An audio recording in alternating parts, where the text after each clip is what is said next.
Good evening आप सभी को। देखिए आज हम लोग पोएट्री सेक्शन में आगे बढ़ेंगे। देखिए पहले आपका इस पे प्रोज सेक्शन पूरा कवर किया जा चुका है हमारे चैनल पे। आपने अगर एक भी वीडियो नहीं देखा है तो आपको इस चैनल पे प्लेलिस्ट मिलेगी। देखिए प्लेलिस्ट में सारी वीडियोस आपको सीरियल वाइज चैप्टर वाइज सजा के मिलेगी। वहां पे जाइए, आप सारे चैप्टर्स की एमसीक्यू जो ऑब्जेक्टिव क्वेश्चन है वो आप देखिए वहां से, क्योंकि एग्जाम पॉइंट ऑफ व्यू से अगर आपको सिर्फ पास होना है तो ऑब्जेक्टिव क्वेश्चन अगर आपने कर लिया तो आपने बहुत कुछ कर लिया। चलिए आज हम लोग पोएट्री सेक्शन का वीडियो नंबर 1 है और ऑब्जेक्टिव सीरीज का ये वीडियो नंबर 12 है, यानी कि 11 जो आपके प्रोज सेक्शन के और 12वां आपका यहाँ से पोएट्री सेक्शन शुरू हो रहा है। तो sweetest love I do not गो, जिसको कि लिखा है जॉन डॉन ने, इसको हम लोग इसका आज ऑब्जेक्टिव क्वेश्चन करेंगे। चलिए पहला नंबर देखते हैं। पहला नंबर ऑब्जेक्टिव क्वेश्चन बोला जा रहा है, sweetest love I do not go is written by, किसने लिखा है? जॉन डॉन ने लिखा है। आपने यहाँ पे इनकी तस्वीर भी देख ली। चलिए इसका जो ऑप्शन नंबर सी है ये आपका राइट आंसर है। ओके, दूसरा number question, John Donne is a fill in the blanks poet. John Donne एक खाली स्थान कवि है। कहाँ के कवि है जॉन डॉन? देखिए ब्रिटेन के कवि है, ब्रिटिश पोएट है। कहाँ के कवि है? ब्रिटेन के कवि हैं वो। चलिए तीसरा नंबर क्वेश्चन बोला जा रहा है कि who was forced to leave Oxford University without a degree, बिना डिग्री के ऑक्सफोर्ड यूनिवर्सिटी छोड़ने के लिए किसको मजबूर किया गया? इसका जो ऑप्शन नंबर ए है जॉन डॉन, ये आपका राइट आंसर है। क्यों किया गया? सिर्फ कास्ट की वजह से किया गया, क्योंकि वो एंटी कैथोलिक थे। इस वजह से उन्हें ऑक्सफोर्ड यूनिवर्सिटी से बिना डिग्री के फोर्सफुली हटा दिया गया। ओके, चौथा नंबर क्वेश्चन यहाँ बोला जा रहा है कि who is well known for his songs, sonnets, satires, elegies and sermons. अपने गानों और सोनेट, सटायर्स और एलिक्स और उपदेशों के लिए कौन जाना जाता है? कमला दास, डीएच लॉरेंस, वॉल्ट विटमैन और जॉन डॉन। तो डी जो ऑप्शन नंबर है ये आपका राइट आंसर हो जाएगा। अब थोड़ा सा हम लोग यहाँ पे समझते हैं, सॉन्ग का मतलब आप लोग जानते हैं, गाना। ओके, सोनेट्स अब देखते हैं, सोनेट्स क्या होता है। देखिए सोनेट्स, इस पे आपकी एक लाइन की एमसीक्यू बन सकती है कि सोनेट कितने लाइन की होती है। सोनेट 14 लाइन की होती है। सोनेट 14 लाइन पोएम होती है, कविता होती है विथ राइम स्कीम, जिसमें थोड़ा सा राइमिंग स्कीम भी वहां पे आ जाए। ओके, सटायर्स क्या होता है? देखिए सटायर फिक्शनल और नॉन फिक्शनल चीजों पे लिखी गई कोई भी कविता होती है, फिक्शनल और नॉन फिक्शनल। देखिएगा जरा, आपको राइटिंग हो सकता है ना समझ में आए, इसलिए ध्यान दीजिएगा स्क्रीन पे। इसको कह सकते हैं व्यंग्यात्मक कविताएं। ठीक है, व्यंग्यात्मक कविताएं, किसी पर व्यंग्य किया गया हो तो उसको सटायर बोलते हैं। एलिजिस क्या होता है? इसका मतलब होता है सैड पोएम, शोक से भरी जो पोएम, जो कि स्पेशली किसी के डेथ पर लिखी गई है। For someone who is dead, for someone who is dead, किसी के मृत्यु पर लिखी गई कविता को एलिजिस बोलते हैं। और आपका लास्ट बचता है सरमन्स। तो सरमन्स क्या होता है? सरमन्स को भी देख लेते हैं हम लोग जल्दी से। जी, सरमन्स होता है मोरल टॉपिक्स पे लिखी गई चीजें। देखिए मोरल टॉपिक्स, या फिर कोई उपदेश दे रहा है, कोई अगर उपदेश दे रहा है, प्रीचर। देखिए लेक्चर बाय प्रीचर, किसी भी चीज में अगर उपदेश दिया जा रहा है तो उसको बोलेंगे हम लोग सरमन्स। ठीक है, प्रीचर। देखिए सरमन्स समझ गए आप। तो इस तरह से आपको ये चारों भी याद रखना है इस ऑब्जेक्टिव क्वेश्चन के साथ, क्योंकि मैंने बोला जैसा कि आपका एक क्वेश्चन यहाँ से ही पूछ देता है कभी कभी कि सोनेट्स में कितने लाइंस होते हैं, सोनेट कविता जो होती है वो कितने लाइंस की होती है। तो वो 14 लाइंस की होती है। ये बहुत ज्यादा इंपॉर्टेंट है, मैं बार बार बोल रहा हूँ आपको। ओके, 5वां नंबर क्वेश्चन यहाँ पे बोला जा रहा है कि whose tears are like rains, किसके आंसू बारिश की तरह हैं? तो अकॉर्डिंग टू योर पोएम, जो जॉन डॉन है वो कहते हैं कि उनकी पत्नी के जो आंसू हैं वो बारिश की तरह हैं। चलिए 6ठा number question, whose science are like wind in the high seas, उच्च समुद्र में किसके संकेत हवा की तरह होते हैं? तो इसका जो ऑप्शन नंबर ए है जॉन डॉन, ये आपका राइट आंसर हो जाएगा। चलिए 7वां नंबर क्वेश्चन बोला जा रहा है कि who will make quicker journey than the sun, सूर्य से तेज यात्रा कौन करेगा? ये इंपॉर्टेंट क्वेश्चन है, वीवीआई में लिख लीजिए, वेरी वेरी इंपॉर्टेंट। इस तरह के सवाल आते हैं। देखिए पहला ऑप्शन है Walt Whitman, John Donne, W Jordan, Kamala Das. देखिए इसका जो ऑप्शन नंबर बी है जॉन डॉन, ये आपका राइट आंसर हो जाएगा। थोड़ा सा समझ लीजिए। देखिए अपनी पत्नी से वो दूर जा रहे होते हैं, इसलिए नहीं कि वो प्यार नहीं करते अपनी पत्नी से, वो अपनी पत्नी से बहुत प्यार कर रहे हैं, लेकिन कुछ काम की वजह से वो अपनी पत्नी से दूर जा रहे हैं। कौन? John Donne. वो अपनी पत्नी से दूर जा रहे होते हैं। कहाँ जा रहे होते हैं? जर्मनी जा रहे होते हैं। और वो कहते हैं कि मैं सूर्य से भी तेजी से पहले लौटूंगा, मतलब सूर्य जितनी तेजी से धरती पे पहुंचता है उससे पहले भी वो जॉन डॉन पहुंच जाते हैं। तो सूर्य से तेज यात्रा कौन करेगा? जॉन डॉन करेगा। इसलिए अपने पत्नी को दुखी होने के लिए नहीं कहते हैं, कहते हैं कि मैं सूर्य से भी तेज यात्रा करके तुम्हारे पास वापस लौट आऊंगा। चलिए 8वां number question, what does John Donne wish, John Donne क्या चाहता है? जी, इसका जो ऑप्शन नंबर सी है जॉन डॉन विशेज नथिंग, उन्हें कुछ नहीं, कोई भी इच्छा नहीं है उन्हें। तो इसका जो ऑप्शन नंबर सी है वो आपका राइट आंसर हो जाएगा। जॉन डॉन विशेज नथिंग, कुछ नहीं। देखिए उनकी कोई खास चाहत नहीं है, इसलिए यहाँ पे आपका जो ऑप्शन नंबर सी है विशेज नथिंग, ये आपका राइट आंसर है। ओके, 9th नंबर क्वेश्चन बोला जाएगा द पोएट यानी कि John Donne is better than the. अभी अभी मैंने आपसे बात की कि वो सूर्य से बेहतर हैं, क्योंकि वो सूर्य से पहले अपनी पत्नी के पास वापस लौटेंगे। सूर्य से बेहतर हैं, कवि जॉन डॉन सूर्य से बेहतर हैं, वो पहले लौट जाएंगे सूर्य से पहले।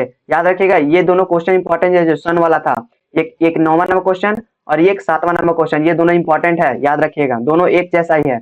ओके, 10वां number question, fill in the blanks has been described as a metaphysical poet. किसको एक आध्यात्मिक कवि के रूप में वर्णित किया गया है? देखिए इसका जो ऑप्शन नंबर सी है जॉन डॉन, इनको आध्यात्मिक कवि के रूप में भी बताया गया है, मेटाफिजिकल पोएट। ओके, चलिए 11th number question, the redness of the fire appears fill in the blanks to the poet. आग की लाली कवि को कैसी लगती है? क्रूअल लगती है, क्रूर लगती है, हिंदी में क्रूर लगती है आग की लाली कवि को। Okay, 12th number question, John Donne is going to fill in the blanks living his wife behind. John Donne अपनी पत्नी को पीछे छोड़ते हुए कहाँ जा रहे हैं?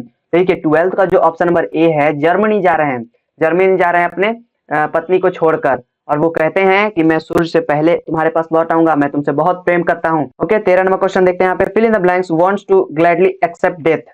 कौन खुशी से मौत को स्वीकार करना चाहते हैं या फिर स्वीकार करने के लिए सभी को कहते हैं? तो जॉन डॉन बोलते हैं कि अपनी पत्नी को कि दुखी मत हो, क्योंकि अगर अभी तो मैं सिर्फ जा रहा हूं, अगर मेरी मृत्यु हो गई तो उस समय और ज्यादा दुख होगा, इसलिए मृत्यु भी एक सच्चाई है और उसे भी तुम एक्सेप्ट करो, एक्सेप्ट डेथ। इसका जो ऑप्शन नंबर डी है ये आपका राइट आंसर है। ओके, 14th नंबर क्वेश्चन बोला जा रहा है, John Donne thinks that fill in the blanks is certain. John Donne को मानना है कि खाली स्थान निश्चित है। क्या निश्चित है? डेथ निश्चित है, मृत्यु निश्चित है और उसे स्वीकार किया जाए।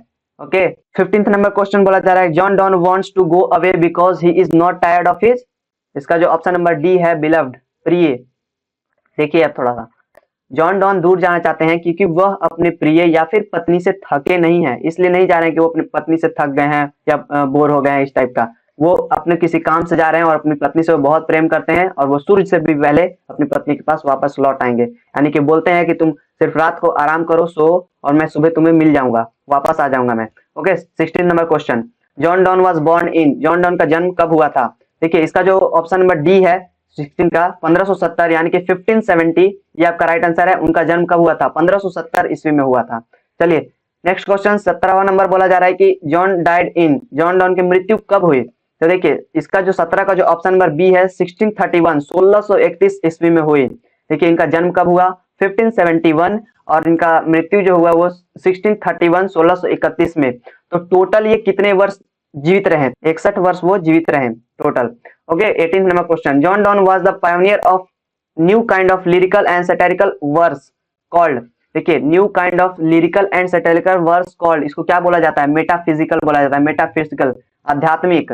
जॉन डॉन एक नए प्रकार के गेय और व्यंग्यात्मक कविता के अग्रदूत थे, जिन्हें आध्यात्मिक कहा जाता है, आध्यात्मिक, आध्यात्मिक, ठीक है, मेटाफिजिकल कहा जाता है काइंड ऑफ लिरिकल और सैटिरिकल वर्स को। ओके, 19th नंबर क्वेश्चन देखते हैं, John don presents himself in sweetest love I do not go in the first person singular number. यानी कि प्रथम पुरुष में वो अपने आप को दिखाते हैं, किसी थर्ड पर्सन को नहीं कहते हैं, वो अपने बारे में ही कह रहे होते हैं, अपने और अपनी पत्नी के बारे में। In the first person singular number अपने बारे में कह रहे होते हैं John Donne sweetest love I do not go poem में। ओके, 20th नंबर क्वेश्चन, 20वां नंबर क्वेश्चन बोला जा रहा है कि sweetest love I do not go is. Sweetest love I do not go खाली स्थान है, किस तरह की पोएम है? एक लव पोएम है, क्योंकि इसमें दिखाया गया है कि वो अपनी पत्नी से कितना प्रेम करते हैं, तो एक लव पोएम है। Sweetest love I do not गो एक लव पोएम है, एक प्रेम कविता है, एक प्रेम कविता है। ओके, 21 नंबर क्वेश्चन देखते हैं। अब यहाँ पे बोला जा रहा है, John Donne is well known for his fill in the blank. John Donne अपने खाली स्थान के लिए अच्छी तरह जाने जाते हैं, जाने जाते हैं। ओके, देखिए सॉन्ग्स एंड सोनेट्स आपने पहले देखा, यहाँ भाई इनको इन चीजों से भी जाना जाता है। सटायर्स मैंने आपको बताया क्या होता है, सटायर्स फिक्शनल नॉन फिक्शनल चीजों पे या फिर व्यंग्यात्मक चीजें होती हैं। सोनेट्स आपको बताया 14 लाइन्स की होती है। सरमन्स आपको बताया, सरमन्स जो मोरल टॉपिक्स या लेक्चर बाय प्रीचर। तो इसका जो ऑप्शन नंबर डी हो जाएगा ऑल ऑफ दीज, ये आपका राइट आंसर हो जाएगा। इन सभी के लिए जॉन डॉन अपने सभी चीजों के लिए जो कि ऑप्शन में दिया गया है, इन सभी के लिए अच्छी तरह से जाने जाते हैं। वो सॉन्ग्स भी लिखते हैं, सोनेट्स भी लिखते हैं, सटायर्स भी लिखते हैं और सरमन्स भी लिखते हैं। और एक चीज जो छूट रहा है वो क्या लिखते हैं? एलिजी, जो कि सैड पोएम्स होते हैं वो ये चीज भी लिखते हैं। तो इस तरह से आपका जो ऑप्शन नंबर डी है ऑल ऑफ दीज, ये आपका राइट आंसर यहाँ पे हो जाएगा। ओके चलिए लास्ट क्वेश्चन है ये, sweetest love I do not go may be compared with Shakespeare. Sweetest love I do not गो की तुलना शेक्सपियर के किस पोएम से की जा सकती है? तो देखिए इसका जो ऑप्शन नंबर बी है the marriage of true minds, सच्चे मन की शादी, सच्चे मन की शादी और sweetest love I do not गो, ये दोनों जो कविताएं हैं लगभग सेम है, इसलिए बोल रहे हैं कि sweetest love I do not गो को शेक्सपियर के सच्चे मन की शादी यानी कि the marriage of true mind से कंपेयर किया जा सकता है। इस तरह से आपके इस पोएम के ऑब्जेक्टिव क्वेश्चन खत्म होते हैं। अगर आपको ये वीडियो पसंद आता है तो लाइक कीजिए, अगर लगे कि हाँ इन्हें दोस्तों के साथ शेयर करना चाहिए ताकि उनके भी मार्क्स बढ़ सके थोड़े से, तो आप इस वीडियो को शेयर भी कर दीजिए। और इस चैनल को सब्सक्राइब करना बिल्कुल ही फ्री है, आप फ्री में सब्सक्राइब कर सकते हैं। तो इस चैनल को सब्सक्राइब कर लीजिए ताकि आगे आपको वीडियोस की आने वाली नोटिफिकेशन आपको अपने फोन में मिलती रहे। तो दोस्तों मिलते हैं अगले वीडियो में अगले चैप्टर के साथ, अगले पोएम के साथ। तब तक के लिए धन्यवाद।